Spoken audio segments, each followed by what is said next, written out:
Together we're on a journey into a strange and unknown world as we traverse the gloomy landscape of the pandemic, not knowing how long it will last or what we might find on the other side. We gather this morning on an historic piece of dirt where this cathedral stands. It takes us back to the birth of Brisbane, because the land, this piece of dirt, was a grant to the Catholic community way back in 1845 after the first Catholic priest, Father James Hanley, and it was he who built with his own hands the first cathedral, which is now the chapel. In those early days, the Catholic Church was very much part of the making of Queensland.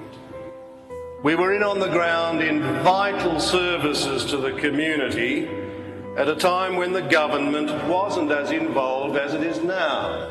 The services that we offered weren't just for Catholics, especially in healthcare and welfare.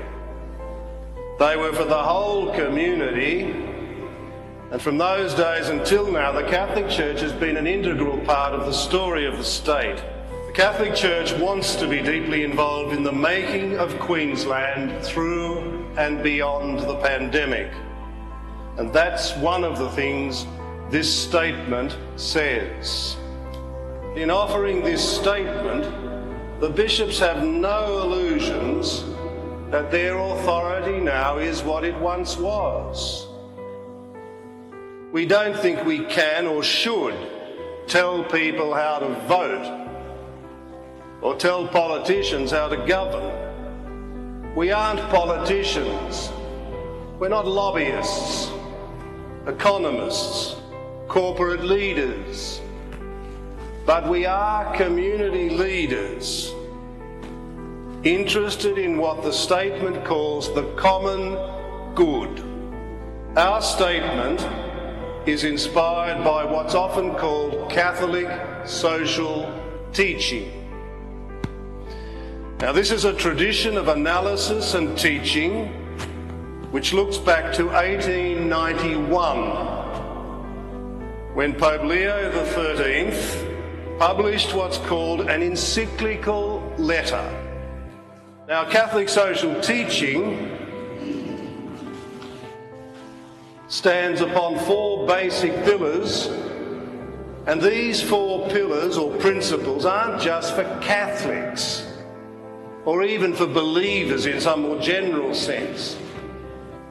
They're for everybody, and that's why we have kind of invited everybody here. There are many things the government can do and must do, but no government can do everything.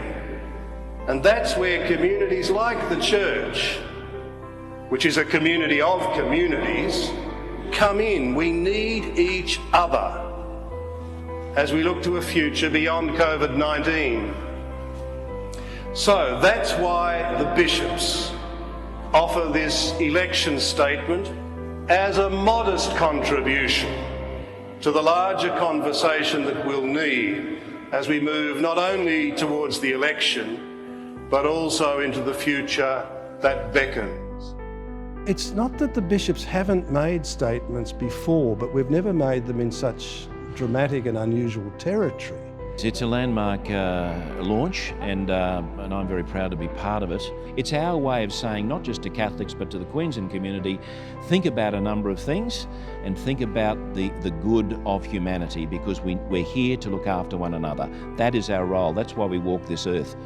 Well, the key point I took from today was really about inclusivity, including everyone in the discussion around a post-COVID Queensland. This is a time for a new kind of dialogue, new kind of partnerships, and perhaps even, as I suggested in my words, a reimagining of the relationship between church and state. Again, working together for the good of Queensland, as the Catholic Church has done since day one.